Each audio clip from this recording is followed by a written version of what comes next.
کیا آپ جانتے ہیں کہ مولانا فضل الرحمان مسلم لیگ نون کی حکومت پر اتنے غصے میں کیوں ہیں؟ کیونکہ اب آ رہی ہے 27ویں ترمیم۔ آپ ہوں گے حیران کہ مولوی کو ملنے والے 25,000 روپے کا تعلق 27ویں ترمیم سے کیسے ہو گیا۔ یہ ہے پولیٹکس کی انٹرسٹنگ سائنس۔ کیسے؟ میں آپ کو سمجھاتا ہوں۔ جب ہوئی 26ویں ترمیم تو حکومت کو ضرورت تھی مولانا فضل الرحمان کے قومی اسمبلی اور سینٹ میں ووٹوں کی۔ مولانا نے خوب حکومت کے چکر لگوائے، خوب ناک رگڑوائی اور اپنی مرضی کی ترمیم کروائی، جیسے کہ آئینی عدالت اس میں سے نکلوا دی۔ اور اب ہے حکومت کے پاس قومی اسمبلی میں واضح 2/3 اکثریت اور اس کے ساتھ ساتھ سینٹ میں بھی تقریباً ارکان پورے ہیں۔ قومی اسمبلی کے ارکان ہیں 336، 2/3 اکثریت بنتی ہے 224 پر اور حکومت کے پاس موجود ہیں 238۔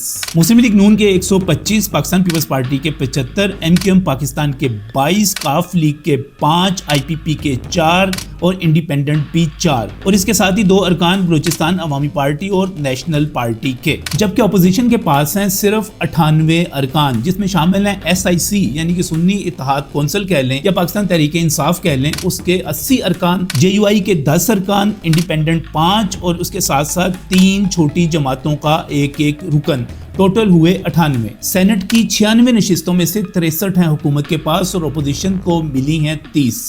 لیجئے جناب، اب یہ سیاست کا کھیل آ گیا مسلم لیگ نون اور پیپلز پارٹی کے درمیان، کیونکہ بات ہو رہی ہے صوبائی خود مختاری کے حوالے سے اور کچھ اور آئینی ترامیم کے بارے میں۔ 27ویں ترمیم کے حوالے سے آپ کو بتا دوں کہ مولانا فضل الرحمان سے رابطہ ضرور کیا جائے گا، لیکن اب کوئی مجبوری نہیں ہے، پابندی نہیں ہے، ناک رگڑنے کی ضرورت نہیں ہے۔ ہاں، پیپلز پارٹی ضرور رکھے گی کچھ مطالبات مسلم لیگ نون کے سامنے اور اس پر ہوں گے مذاکرات، کچھ گرما گرمی بھی، لیکن آخر میں 27ویں آئینی ترمیم منظور ہو جائے گی۔ یہ بات آپ لکھ کر رکھ لیجئے، اور وہ بھی مولانا فضل الرحمان کے بغیر۔ تو پھر مولانا کا غصہ بھی بنتا ہے اور یہ بھی ممکن ہے کہ وہ کچھ دنوں میں اسلام آباد پر چڑھائی کا اعلان بھی کر دیں۔ سیاست ایک مرتبہ پھر گرم ہونے جا رہی ہے، لیکن اس میں سب سے اہم چیز یہ ہے کہ صرف مولانا فضل الرحمان ہی نہیں بلکہ پاکستان تحریک انصاف بھی آؤٹ ہے۔